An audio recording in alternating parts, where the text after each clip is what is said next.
ಎಲ್ರಿಗೂ ನಮಸ್ಕಾರ. ನಾವಿವತ್ತೊಂದು ಸ್ಪೆಷಲ್ ತಿಂಡಿ ಮಾಡ್ತಾಯಿದ್ದೀವಿ.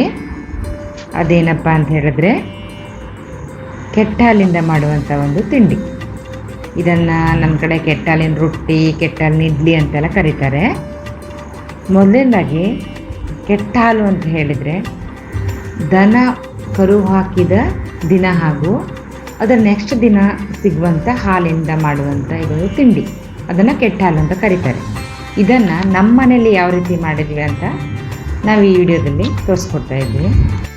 ಬೇಕಾಗಿರುವಂಥ ಸಾಮಗ್ರಿಗಳು: ಕೆಟ್ಟ ಹಾಲು ಒಂದು 2 ಸರಿ ಕದ್ದಿದೆ. ಹಾಲು 2 ಸರಿ ಅಂದರೆ 1.5 ಲೀಟ್ರ್ ಇಷ್ಟ ಆಗ್ಬೋದು. ಹಾಲು 3 ಕಾಯಿಯನ್ನು ತಗೊಂಡಿದ್ದೆ, ತೆಂಗಿನಕಾಯಿ 3 ಕಾಯಿ, ಹಾಗೂ ಬೆಲ್ಲ ಒಂದು ಅರ್ಧ kg ಆಗೋಷ್ಟು ಬೆಲ್ಲ, 1-2 ಚಮಚ ಜೀರಿಗೆ, ಆಮೇಲೆ 1-2 ಚಮಚ ಮೆಣಸಿನಕಾಳು, 1-5-6 ಏಲಕ್ಕಿ, ಕೊನೆಯಲ್ಲಿ ಅರಿಶಿನ ಹಾಕಿದ್ವಿ.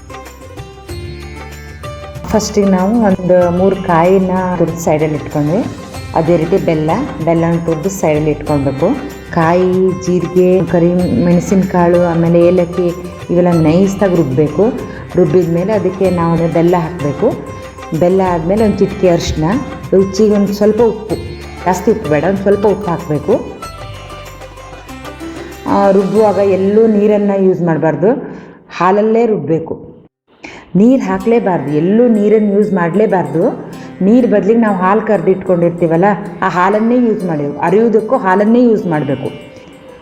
ಹಾಗೆ ಇನ್ನೊಂದು ಇಂಪಾರ್ಟೆಂಟ್ ಅಂತ ಹೇಳಿದ್ರೆ, ನಾವು ಅರಿಯುವಾಗ ಹಾಲನ್ನು ಒಂದೇ ಸಾರಿ ಅಷ್ಟು ಹಾಕಿಬಿಡ್ಬಾರ್ದು. ఎందుకంದ್ರೆ ನೈಸಾಗಿ ರುಬ್ಬು ಸ್ವಲ್ಪ ಕಷ್ಟ ಆಗ್ತದೆ. ಅದಕ್ಕೆ ಏನು ಮಾಡಬೇಕು, ಸ್ವಲ್ಪನೇ ಹಾಲು ಹಾಕಬೇಕು.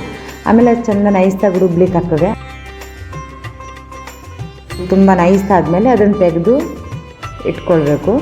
ಮಾಮೂಲಿ ನಾವು ಅಕ್ಕಿಯಿಂದ ಇಡ್ಲಿ ಯಾವ ರೀತಿ ರುಬ್ಬಿ ರೆಡಿ ಮಾಡಿ ಇಟ್ಕೊಳ್ತೀವಲ್ಲ, ಅದೇ ಥರ ರುಬ್ಬಿ ಇಟ್ಕೊಳ್ಬೇಕು. ನೆಕ್ಸ್ಟ್ ಬಂದು ನಾವು ಇಡ್ಲಿ ಮಾಡೋ ಪಾತ್ರೆ ಇದೆಯಲ್ಲ, ಇಡ್ಲಿ ಮಾಡೋ ಪಾತ್ರೆಯಲ್ಲಿ ಅದನ್ನು ಇಟ್ಟು ಬೇಯಿಸಬೇಕು. ತುಂಬ ಹೊತ್ತು ಬೇಯಿಸುವಂಥ ಅವಶ್ಯಕತೆ ಇರಲ್ಲ, ಸ್ವಲ್ಪ ಒಂದು 10 ನಿಮಿಷ ಬೇಯಿಸ್ಕೊಂಡ್ರೆ ಸಾಕಾಗ್ತದೆ. ಅದು ಬೇಗ ಬೆಂದುಬಿಡುತ್ತೆ.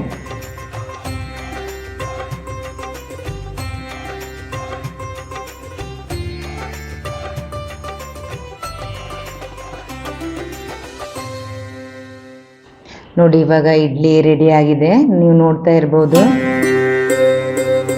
ಇಲ್ಲಿ ನೋಡಿ ಎಷ್ಟು ಚೆಂದ ಕಾಣಿಸ್ತಾ ಇದೆ, ಎಷ್ಟು ಸಾಫ್ಟ್ ಇದೆ, ಒಳ್ಳೆ ಬ್ರೆಡ್ ಥರ ಬಂದಿದೆ ನೋಡಿ.